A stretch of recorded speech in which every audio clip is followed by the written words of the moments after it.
আওয়ামী লীগ নিজেরা এবার আওয়ামী লীগ নিজেদেরকেই ইঙ্গিত দিচ্ছে, সরাসরি তো আর বলতে পারছে না, ইশারা ইঙ্গিতে বোঝাচ্ছে। কি বোঝাচ্ছে দর্শক? ঘটনা শুরু হয়ে গিয়েছে। এটা একটা খেলা। আমরা আলোচনা করছি 19 মে 24। এই আলোচনা যাওয়ার আগে একটু ব্যাকগ্রাউন্ডে একটা কথা বলে নিই।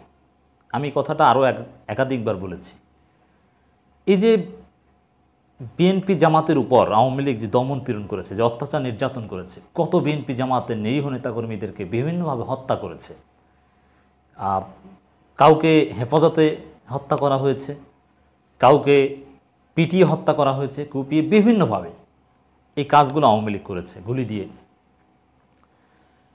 কিন্তু যদি বিএনপি যদি ক্ষমতায় থাকতো, তো বিএনপি ক্ষমতায় থাকলে বিএনপি যদি এই আওয়ামী লীগ স্টাইলের দমন পীড়ন করতো, যদি ধরে নিই, আর বিএনপিও তারা ক্ষমতায় ছিল তখন তারা কিছু দমন পীড়ন করেছে, এটা আমরা অস্বীকার করি না এবং এর প্রতিবাদও করি। যদি বিএনপি আওয়ামী স্টাইলে দমন পীড়ন করতো, তাহলে যে কয়জন আওয়ামী লীগ লোকজনকে হত্যা করত, তার চাইতে আওয়ামী লীগকে বেশি করেছে। কিন্তু এগুলো নিয়ে তেমন আলোচনা হয় না। এই গত 15 বছরে যে কয়জন আওয়ামী লীগকে হত্যা করেছে, আপনি শুনলে অবাক হবেন। এই তথ্যগুলো আমরা কালেক্ট করছি, সেটা বিএনপি জামাতের যে কয়জনকে সরিয়ে দিয়েছে তার কাছাকাছি, খুবই অনেক বড় সংখ্যা।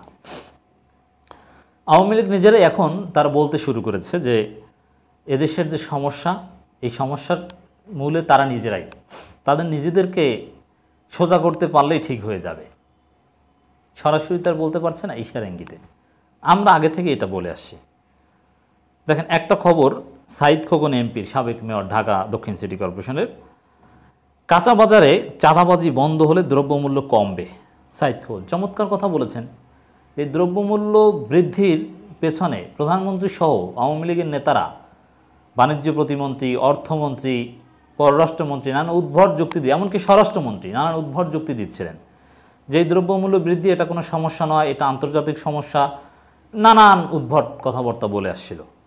কিন্তু না, সাঈদ খোকন সঠিক কথা বলে, চাঁদাবাজি বন্ধ হলে দ্রব্যমূল্য কমবে। এর মানেই চাঁদাবাজি সমস্যা।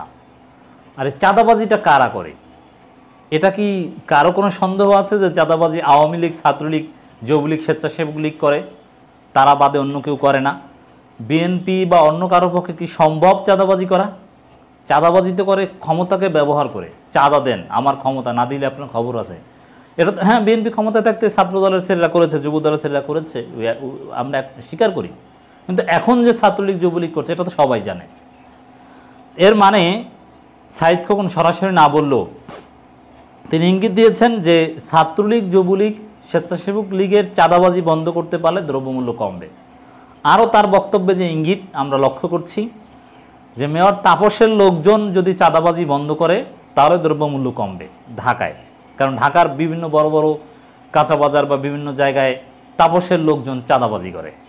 তার সূক্ষ্ম ইঙ্গিত আছে, এগুলো তো বলবেন না, আমরা বুঝে নিতে হবে। তো দর্শক, এবং এই সিন্ডিকেট নিয়ে আরও অনেক নেতাই বক্তব্য দিয়েছে। অনেকে বলছেন যে সাহস পাচ্ছেন না, কোনো মন্ত্রীর দিকে আঙ্গুল তুলছেন যে তারাই এই সিন্ডিকেটের জন্য দায়ী। মানে আওয়ামী লীগকে এখন ইঙ্গিত করছে। আবার এই যে পুলিশের সাবেক আইজিপি বেনজির সাহেবের যে দুর্নীতির খবর গণমাধ্যমে প্রকাশ করেছে, তাও আওয়ামী লীগের আরেক গ্রুপ। আওয়ামী লীগের বিরুদ্ধে লেগেছে।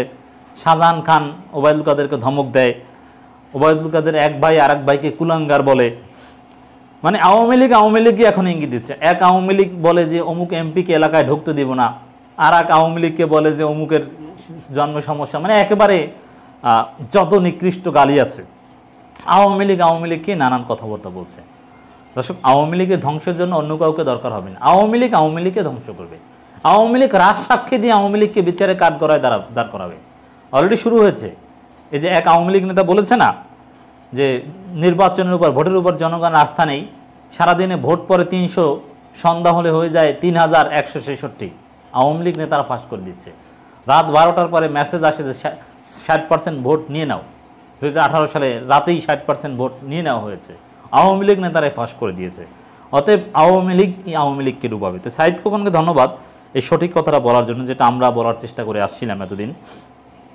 ঢাকার কাঁচা বাজারে সিটি টোলের নামে চাঁদাবাজি বন্ধ করলে দ্রব্যমূল্য নিয়ন্ত্রণে আনা সম্ভব হবে বলে মন্তব্য করেছেন ঢাকা 6 আসন সংসদ সদস্য মোহাম্মদ সাইদ খোকন। এখন এই সিটি টোল এটা তার কাজ, ওই আওয়ামী লীগের মেয়র বর্তমানে এই যে তাপস, এই তাপস সাহেবদের দিকে ইঙ্গিত করেছেন, এটা তাদের লোকজনের কাজ। সিটি টোল তার অন্য কেউ নেয় না। এই সিটি টোল এক প্রকার চাঁদাবাজি, তো চাঁদাবাজি করছে মেয়রের লোকজন, বুঝতে পারছেন। তিনি বলেন কিছুদিন আগেও ব্রয়লার মুরগি 150 টাকা কেজি ছিল, গরিব দুঃখী মানুষ তা কিনে খেতে পারত। এখন সেই ব্রয়লার মুরগি 225 থেকে 250 টাকায় চলে গেল। এটাকে কমানো সম্ভব যদি কাঁচা বাজারগুলোতে চাঁদাবাজি বন্ধ করতে পারি। আওয়ামী লীগকে শায়েস্তা করতে পারলেই চাঁদাবাজি বন্ধ হবে, এটাই সাইদ খোকন বোঝাতে চেয়েছেন। সাইদ খোকন সাহেব কিছুটা হলেও একটু ক্লিন ইমেজের, আহলে হাদিসের লোক, সহি আকিদার লোক, আহলে হাদিসের গুরু উপদেষ্টা। এছাড়া তিনি আরও বলেন প্রশ্নোত্তর পর্বে, আমি সংসদ সদস্য নির্বাচিত হওয়ার পর থেকে সিটি টোলের নামে চাঁদাবাজি বন্ধের আহ্বান জানিয়ে আসছি। আমার সংসদীয় এলাকায় থানা পুলিশ যখন চাঁদাবাজি বন্ধ করতে চায়, তখন চাঁদাবাজরা সংশ্লিষ্ট কর্পোরেশনের একটা কাগজ সিটি টোল দেখায় যে তারা বৈধতা নিয়ে চাঁদাবাজি করছে, অর্থাৎ সিটি টোলের একটা প্রোটেকশন তারা পায়। এ চাঁদাবাজি বন্ধ হলে কাঁচা বাজারে শাকসবজি থেকে শুরু করে মাছ মাংস সব কিছু কম দামে কিনতে পারবেন নগরবাসী। তাহলে দর্শক স্পষ্টতই বুঝতে পারছেন যে আওয়ামী লীগের লোকজন, মেয়র, আওয়ামী লীগের লোকজন যারা চেষ্টা করছেন চাঁদাবাজি বন্ধ করতে, তারাও পারছেন না অপর আওয়ামী লীগদের কারণে। অতএব এদেশের সমস্যার মূলে যে আওয়ামী লীগ, সেটা আওয়ামী লীগ এখন ইঙ্গিত দিচ্ছে, সরাসরি তো বলতে পারছে না। ঘটনা শুরু হয়েছে, আওয়ামী লীগকে ডুবাবে।